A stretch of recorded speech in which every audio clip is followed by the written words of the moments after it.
And I mean, it is the business of politicians to make noise. I think for now, they may not be having a key topic upon which to propagate their campaign agenda. And you can see the unison with which all of them are being attracted to this topic. Yeah. And it's a high time that IEBC puts in place very serious mechanisms to ensure that whatever is remaining out of the process is so credible that it doesn't give either party an opportunity to ambulate and interfere with this process. Yeah, because you said something very interesting earlier on. You say IEBC should not be taking demands from either side. No, they shouldn't be taking demands from either side, but they need to take into account the concerns of the people.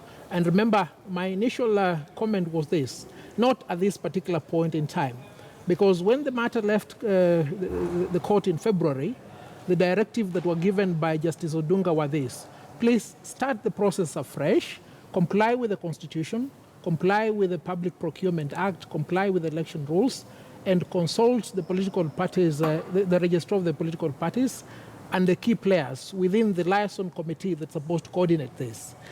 Now, that consultation does not mean that the IEBC must take the view or the demand of one of the parties. They all need to do is to indicate this is what we have done. And I think so far, my very good friend Chebukati has indicated the considerations that they have taken into account.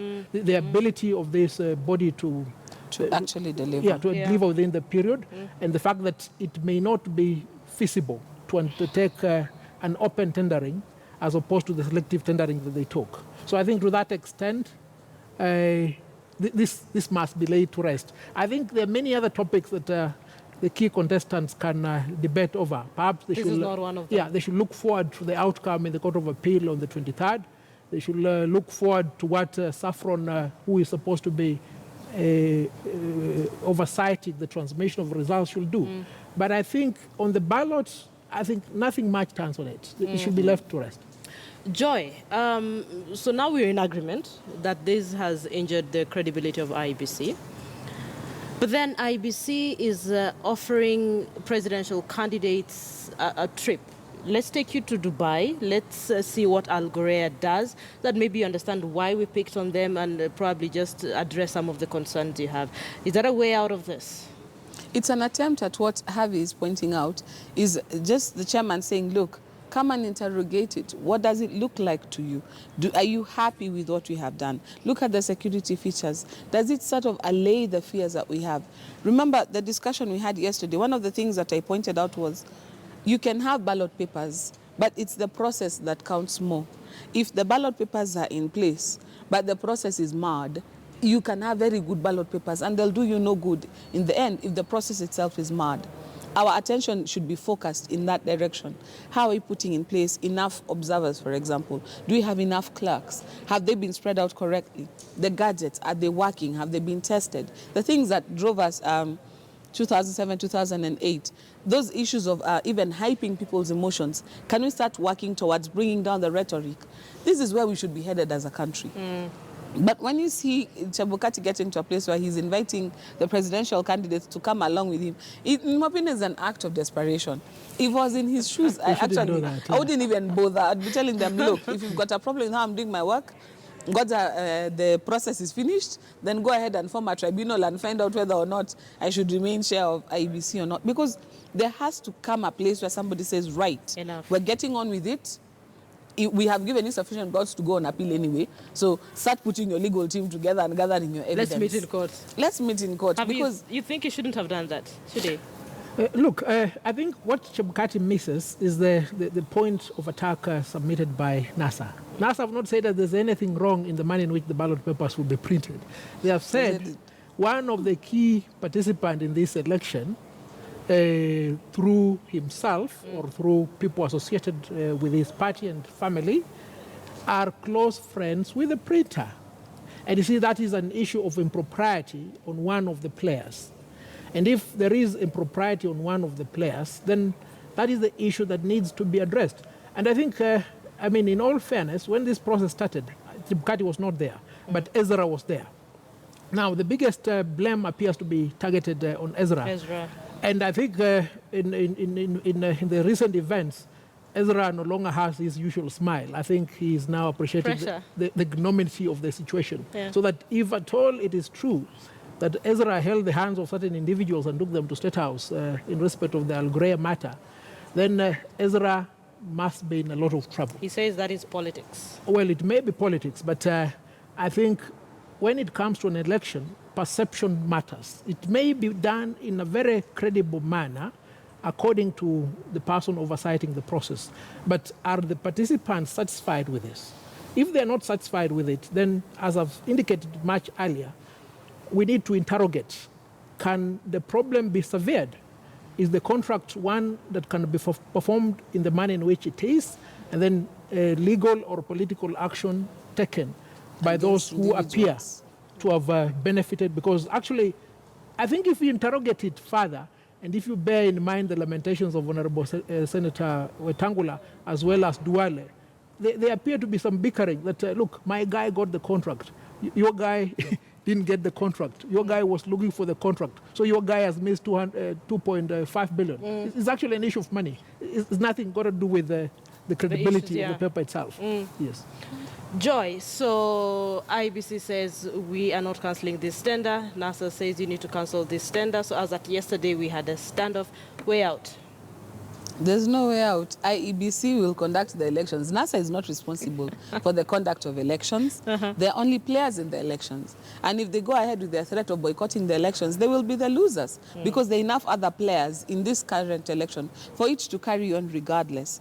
In my opinion, one of the things that we need to be focused on right now in ensuring credibility is that we hit the right targets. You know, there's one of the problems that I usually find with most elections. People we call, for example, observers. What do they go to do? I've been an election observer for the last 3 elections. And when you sit down in the place and you're talking to the guys who are also wearing observer tags, most of them are actually just sitting there. Just looking. They don't know what to look out for. They don't know whether to look out for how many ballot papers are people getting, how are they being stamped, those who need assistance, how are they being helped, are those processes going in a manner that is above board? Because that is where things go wrong with elections. Now, one of the things that we need to also appreciate is that for NASA, right now, in my opinion, they should be out there campaigning. Jubilee have just done a round in their stronghold. They should be following, mopping up the mess and making sure that they're consolidating their vote. But here they are following a red herring. I'm really wishing somebody in NASA could listen to me and they just, you know, help Baba out on this one. Really? Go out there. Put yourself out there. We've got another 55 days to go. Let's hit this thing while it is still hot. We don't have time. Let's consolidate our 10 million plus one. Because I'll tell you what, while they're doing this, we can see their colleagues have not only made a foray in their backyard, but they are back to their stronghold. Yeah. Doing what is passing by, not told, let me introduce you to Mkubwa here. It doesn't amount to anything. Let us stick to real issues that bring us real results. Okay, now that you're talking about Jubilee and the Jubilee leadership making inroads around the country, we know that the president is in Bomet, and I'm just about to have that conversation with you guys as well. But yesterday, I hosted Dr. Otiende Amolo, a former ombudsman, and he represented NASA at the meeting that was called by IEBC in the morning. Harvey, this is your question. So while I was speaking to Otiende Amolo, we focused on Chebukati and the fact that he was saying he doesn't have time. One, this tender has already been issued and it has already been sealed, signed, and he doesn't have time. Otiende Amolo says the issue of time shouldn't even be a conversation we're having right now. IEBC still has time to give this tender to someone else. Now, NASA and Jubilee are candidates in a very serious examination. And maybe candidates who are well prepared, some who may not be well prepared, will want to have some satisfaction that despite their lack of preparedness or vehement preparation, that everything will be in order. But I think therein lies the problem on the part of Chebukati. This is not an issue that it doesn't have time, because when you say you don't have time, then you invite the second argument. His position should be quite principled. A contract has been procured in the manner in which it was directed to be procured by the court. Finito. A contract has been signed. It's not an issue of time. What follows next is the performance of that contract. And I think much as Kenyans may not have unga or sugar, they should take a chill pill. I think both NASA and Jubilee know exactly what they're doing. They've been given fodder for campaign. They know they'll be on the ballot box on the 8th of August. They will all go and vote. And there's no much that should really be taken out of precious time or out of the mind to cause a lot of anxiety. I think it is as simple as it is. And maybe on the part of the IEBC, they need to develop some confidence in what they're doing. I think whenever you see Chebukati come on the television camera, he has this smile that really betrays his confidence on exactly what he's doing. If at all they could just appreciate the magnitude of the problem they are facing and treat it with the solemnity it deserves, then this bickering that you see may not be the issue that will determine their day-to-day operations. Okay, so you're both in agreement that there is no sufficient reason why this tender should be cancelled. Exactly. Yeah, it shouldn't be cancelled. But also time, let me weigh in just a little bit on that. If you look at the number of days we have to go to the elections and the number of ballot papers you want, you know this is a huge election. We're thinking presidential, but you have all the members of parliament, all the MCAs, all the governors and the senators. It's a huge election. And it's one of those things, if we're not careful, what we saw in the primaries caps, so that at the end of the day, what actually is delivered is credible, with the credibility that's entered, but it's credible enough, but is also something that we can work with. Because again, if we put it off for too long, there'll be so many mistakes, and then now what we will be ending up with is something that is truly not credible. Okay, so let's talk a little bit of politics. Nelson, I'm hoping you can be part of this conversation as well. Purely politics. President Uhuru Kenyatta. President Uhuru Kenyatta is today in Bomet with his Deputy President William Ruto. So before we have this conversation, what you're seeing on your screen, those are live pictures from Chuka. We expect the NASA principals to be landing there any moment from now. So as we look at that, Joy, so the president is in Bomet with his deputy, and of course that is the home turf of Isaac Ruto. Yes. What sort of message do you think is going to take on the ground? And clearly, this is strictly between Isaac Ruto, and from what some of the analysts say, this is strictly between Isaac Ruto and Deputy President William Ruto. When you look at the dynamics in Bomet, remember during the nominations, there was a lot of heat generated during the Jubilee nominations. And we saw quite a few protests from the people talking about how the process was not credible and people are not happy. And I'm thinking CCM might have had an opportunity to reap that whirlwind and grab some of the four, but now is a very real swing area. Now you're seeing somebody. It's a swing area? Not in the real sense of the word, but there is enough disquiet for Jubilee to not be confident that is an entire Jubilee zone. You think Chama Mashinani will give them a run for their money? It does, and Isaac Ruto has the benefit of incumbency. Having been the governor before, there is a certain level of benefit that he has with the people because this is a known quantity. Joyce Laboso is a very strong candidate, but she's also the sort of candidate where she has things going for her. One, she's a woman. And we've seen in this particular battle, women have been taking a beating, even though they have been able to triumph in the primaries. Second, there's the factor that she's looking at this from an angle, a disadvantaged angle, because you're coming in to try and unseat an incumbent. That is not an easy thing to do. And then now we have the president and the deputy coming in. And I think what they want to do is try and woo those guys who had decided, you guys, we've had enough of you. Tell them, look, we're still good guys. We still have you at heart.